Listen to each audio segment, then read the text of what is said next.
Welcome to Peak Analytics. Today, we're diving deep into the life of Imee Marcos, a prominent Filipino politician, senator, and member of one of the most influential and controversial political dynasties in the Philippines.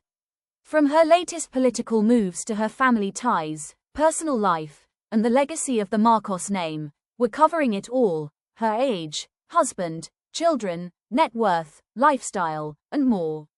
Imee's story is one of power, privilege, and polarizing decisions, so let's unpack her journey and see what makes her such a fascinating figure. Grab a drink, settle in, and let's get started. If you enjoy this deep dive into Imee Marcos' life, don't forget to like, share, and subscribe for more celebrity and political stories. Hit that notification bell so you never miss a video. We've got plenty more coming your way. Imee Marcos, born Maria Imelda Josefa Remedios Romualde Marcos on November 12, 1955, in Manila, Philippines, is 69 years old as of June 2025. She's the eldest daughter of former Philippine President Ferdinand Marcos Sr. and former First Lady Imelda Marcos, a couple infamous for their 20-year rule marked by both development and allegations of corruption. Imee is the older sister of current Philippine President Ferdinand, Bongbong, Marcos Jr. and Irene Marcos Araneta, and she has an adopted sister, Imee Marcos, a musician and lifestyle writer. The Marcos family's legacy is a complex one, celebrated by some for infrastructure projects and vilified by others for human rights abuses and plundering billions from the Philippine treasury during their regime, which ended with the 1986 People Power Revolution. Let's start with the latest news on Imee, because she's been making headlines in 2025. As a senator in her second term, which began in 2019, Imee has been a vocal figure in Philippine politics. Recently, she's been at the center of a high-profile political feud between the Marcos and Duterte families, two of the country's most powerful dynasties.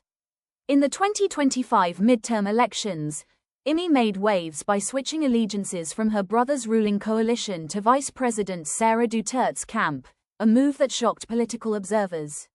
She placed 12th in the Senate race, securing her seat with the backing of Sara Duterte, who endorsed her alongside other candidates like Ronald, Bato, De La Rosa and Camille Villa. This shift was highlighted in a campaign ad titled ITIM, meaning Black in Filipino, and an acronym for Inday Trusts Imee Marcos, where Imee and Sara criticized the state of the nation under Bongbong's presidency, pointing to issues like hunger and criminality.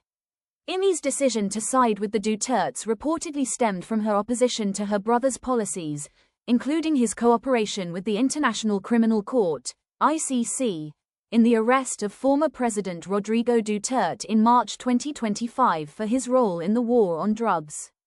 Imee even traveled to The Hague to meet with Duterte's legal counsel, Ati. Nicholas Kaufman, vowing to bring PRRD home, as she posted on social media. But the drama doesn't stop there. In June 2025, Imee stirred more buzz when reports surfaced that fellow lawmakers were encouraging her to run for Senate President to challenge her cousin, House Speaker Martin Romualde. Posts on X captured the sentiment, with some calling her political Trojan horse, and others noting her calculated moves in the intricate dance of Philippine politics.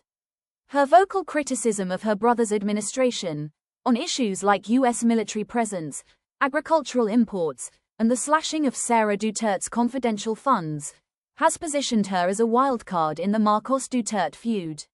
This family rift has been a spectacle, with Imee absent from Marcos family lunches, like one hosted by Bongbong and First Lady Liza Marcos in March 2025, though her sons attended.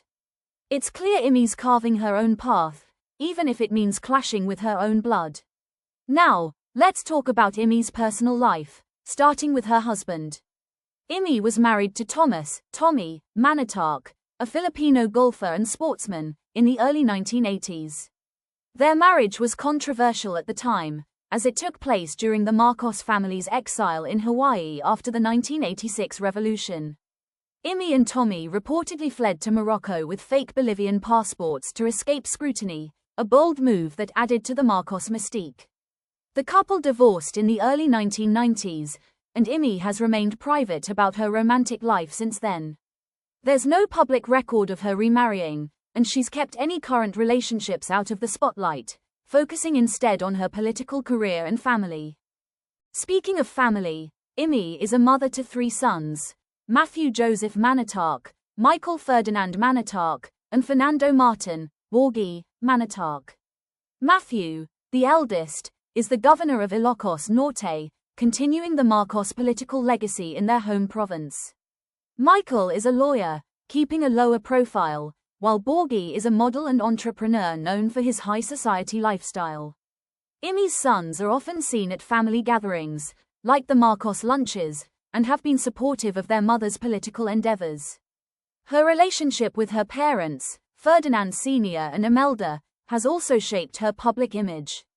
Imelda, now 95, remains a towering figure, known for her extravagant lifestyle and infamous shoe collection. In 2024, Imee spoke about her mother's hospitalization for fever and slight pneumonia, assuring the public that Imelda was in better condition. The Marcos family's wealth, estimated at $5 to $10 billion at its peak, has been a point of contention, with allegations of looting and hidden offshore accounts, including a reported Cayman Islands account linked to Imee, as mentioned in posts on X. Imee's education is another topic that sparked debate. She attended Princeton University from 1973 to 1976 and 1977 to 1979, but did not complete her degree, despite earlier claims that she graduated. She also claimed to have degrees from the University of the Philippines College of Law and the Asian Institute of Management, but both institutions have no record of her graduating. These discrepancies have been fact-checked by outlets like Rappler, adding to the scrutiny she faces. Despite this, Imee's political career has been robust. She served as a representative of Ilocos Norte's 2nd District from 1998 to 2007, then as governor from 2010 to 2019, before becoming a senator. Her political journey reflects the Marcos family's enduring influence, even after their exile from 1986 to 1991. Let's dive into her net worth and lifestyle. Estimating Imee's personal net worth is tricky due to the Marcos family's complex financial history. The family's wealth, built during Ferdinand Sr.'s presidency, is estimated to have peaked at $5 to $10 billion, with assets like gold, jewelry, art, and properties allegedly hidden in offshore accounts. Imee's own net worth is speculated to be in the millions, though no exact figure is confirmed. Posts on X have referenced reports by ProPublica alleging she has hidden wealth in places like the Cayman Islands, but these claims remain unverified and controversial. Her lifestyle reflects her status as a Marcos, elegant, high-profile, and tied to the family's legacy of luxury. She's often seen at political events, charity distributions, or cultural projects, like producing films such as Made in Malacañang in 2022, which depicted the Marcos family's exile from their perspective. The film, directed by Daryl Yap, was both praised by loyalists and criticized for revising history, especially regarding the 1983 assassination of opposition leader Benigno Ninoy Aquino. Imee's foray into filmmaking is a big part of her public persona. Her movies, like Made in Malacañang, aim to reshape the narrative around the Marcos family's controversial history, focusing on their side of the story during the 1986 revolution. She's been candid about wanting to tell the truth about her family's exile, a period she claims lasted 36 years, though fact-checkers have clarified it was only 5 years, 1986 to 1991. These projects show Imee's knack for blending politics with media, using her platform to influence public perception while maintaining her role as a senator. Her lifestyle also includes philanthropy and public engagement. In 2022, she was photographed distributing free drinks to children in Malabon, a gesture that highlights her efforts to connect with constituents. Yet, her actions are often polarizing. Some see her as a dedicated public servant, while others view her as part of a dynasty tainted by corruption. The Marcos name carries weight, and Imee's every move is scrutinized, from her Senate inquiries to her absence from family events. Her support for Rodrigo Duterte during his ICC ordeal, including her Senate questions about the legality of his arrest, shows her willingness to challenge the establishment, even when it's her own brother's administration. What's next for Imee Marcos? At 69, she's still a formidable force in Philippine politics. Her recent alignment with the Dutertes and her potential Senate president bid suggest she's not slowing down. Whether she's fighting for her family's legacy, advocating for her constituents, or navigating the Marcos-Duterte feud, Imee remains a polarizing yet captivating figure. Her story is one of privilege, power, and persistence, and it's clear she's not done making headlines. That's the full scoop on Imee Marcos. What are your thoughts on her political moves and the Marcos family's legacy? Drop them in the comments below. I'd love to hear your take. And if there's another figure you want us to cover, let me know. Don't forget to like, share, and subscribe for more deep dives.